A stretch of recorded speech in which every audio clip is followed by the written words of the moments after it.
આપણે ઘરે જવાનો ટાઈમ થઈ ગયો છે 7:30 અને એક આ અમારા હારે છે કોણ હે તમે ઓળખી તો ગયા જઈશો આ ભાઈ રહ્યા એ આખો દી મોબાઈલ જોવાનું જ કામ કરે છે અને આ જો કંપનીમાં કોઈ છે નહીં બધા વઈ ગયા છે છેલ્લે બે અમે હોય આ તો શરમ ન આવે ને એટલે અમે બે હોય ને ત્યારે વિડીયો બનાવી બાકી જોવો તમે વ્યૂઝ કોઈ એટલે કોઈ કંપનીમાં છે જ નહીં બધા વઈ ગયા છે વ્યૂ દેખાડવાનું હા દેખાડવો પડે ને વ્યૂ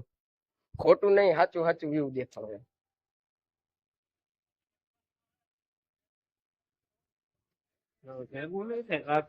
હા કારખાને આવે ભેગું નહીં થાય હવે વિચાર કરી કે અમે બે છે ને એકાદો ડ્રો ખોલી જો મેળ આવી જાય તો પછી ફરાર થઈ જાય બીજું શું હોય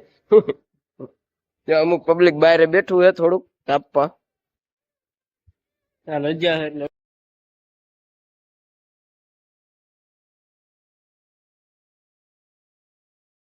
તો આપણે જવાનું છે વાંકાનેર બાઇક રિપેરિંગ કરાવવા તો આપણે અત્યારમાં રેડી થઈ ગયા છે અને હવે જાશું બાઇક રિપેરિંગ કરવા વાંકાનેર જાજુ એવું કાંઈ તો હતું નહીં રિપેરિંગમાં એક સાયલેન્સર ઉપર જે પ્લાસ્ટિકનું પતરું આવે ને એનું એક ચપલું તૂટી ગયું હતું તો એ ચપલું એક રિપેરિંગ કરાવી નાખ્યું અને હવે પછી આપણે અહીંયાથી નીકળીને જાય છીએ આપણે તો આપણે કારખાને પહોંચી ગયા છે હવે અહીંયાથી નીકળીને મિત્રો આપણે આની થોડુંક વાંકાનેર હમું કરાવ્યા છે પછી હવે હે ને આપણે થોડુંક અહીંયા ચેન સર્વિસ કરવાના છે ચેન ને ચક્કરિયા ને એ બે સર્વિસ કરવાના તો એ આપણે હે ને અહીંથી ઘરે જ કરી સ્ટેન્ડ લગાડી દીધું પાછળનું ટાયર ઊંચું કરી હવે આને આપણે હે ને ચેન સાફ કરવાની છે પછી ચક્કર સાફ કરવાના છે અને પછી એને એમાં ઓઇલ અને સ્પ્રે લગાવીને ચેન સર્વિસ કરવાની